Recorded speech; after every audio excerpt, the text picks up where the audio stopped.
Hello friends, welcome back to my channel Arta queen kitchen. আমাদের সকলকে জানাই স্বাগত। শুধুমাত্র আলু দিয়ে 5 মিনিটে ঘরে থাকা উপকরণ দিয়ে ঝটপট এই রেসিপিটি বানিয়ে নিতে পারেন।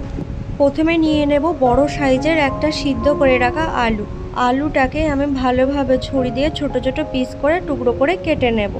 বন্ধুরা, এই আলু দিয়ে স্ন্যাক্সটি যে এত মুচমুচে হবে, সত্যিই একবার বানালে বারবার বানাবেন।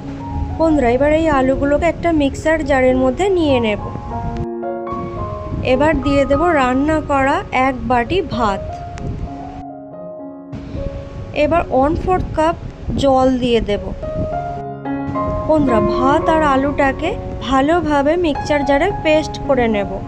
এবার পেস্ট করে নিয়েছি, এবার একটি বোলের মধ্যে ঢেলে নেব। বন্ধুরা, খুব সুন্দর করে পেস্টটি বানিয়ে নিয়েছি। এবার এর মধ্যে দিয়ে দেব পরিমাণ মতো লবণ, দিয়ে দেব 1/2 টিস্পুন লঙ্কার গুঁড়ো, সামান্য দিয়ে দেব হিং, 1/2 টিস্পুন দিয়ে দেব গোটা জিরে, কিছুটা পরিমাণ দিয়ে দেব ধনেপাতা কুচি। বন্ধুরা, এবার সমস্ত উপকরণগুলো একসাথে ভালোভাবে মেখে নেব।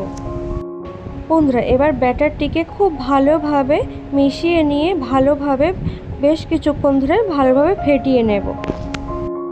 বন্ধুরা, খুবই সহজেই ঘরে থাকা উপকরণ দিয়ে ঝটপট বানিয়ে নিতে পারেন সন্ধেবেলার এই স্ন্যাক্সটি। খুবই কম সময়ের মধ্যেই বানিয়ে নিতে পারেন।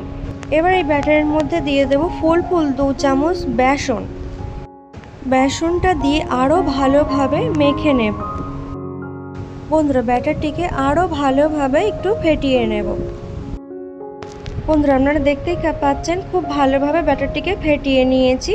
এবার ওভেনের ওপরে একটি কড়া বসিয়ে কিছুটা পরিমাণ তেল দিয়ে ভালোভাবে গরম করে নিয়েছি।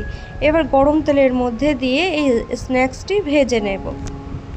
বন্ধুরা, এটা ভাজার আগে তেলটা কিন্তু খুব ভালোভাবে গরম করে নিতে হবে, না হলে কিন্তু এগুলো তলা লেগে যেতে পারে। বন্ধুরা, এবার গ্যাসের ফ্লেমটা মিডিয়ামে রেখে এগুলোকে খুব সুন্দরভাবে উল্টে পাল্টে ভেজে নেব। এক সাইড ভাজা হয়ে গেলে উল্টে আর এক সাইড ভেজে নেব। তো বন্ধুরা, আমার এক সাইড ভাজা হয়ে গেছে, আমি উল্টে আর এক সাইড ভেজে নেব। দেখুন বন্ধুরা, কালারটা কতটা সুন্দর এসেছে। এগুলো খেতে খুবই মুখরোচক আর মুচমুচে হয়ে থাকে। একবার বানিয়ে খেলে বারবার বানাবেন, আর গালে দেওয়া মাত্রই মিলিয়ে যাবে, এতটা মুচমুচে হয়। বন্ধুরা, এগুলোকে আমি খুব সুন্দর করে ভেজে নিয়েছি। এবার তেল ঝরিয়ে তুলে নেব। দেখুন বন্ধুরা, কালারটা কতটা সুন্দর হয়েছে।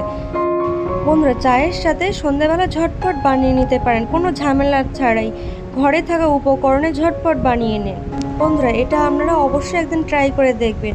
প্লেটে দেওয়া মাত্রই গরম গরম নিমেষেই শেষ হয়ে যাবে।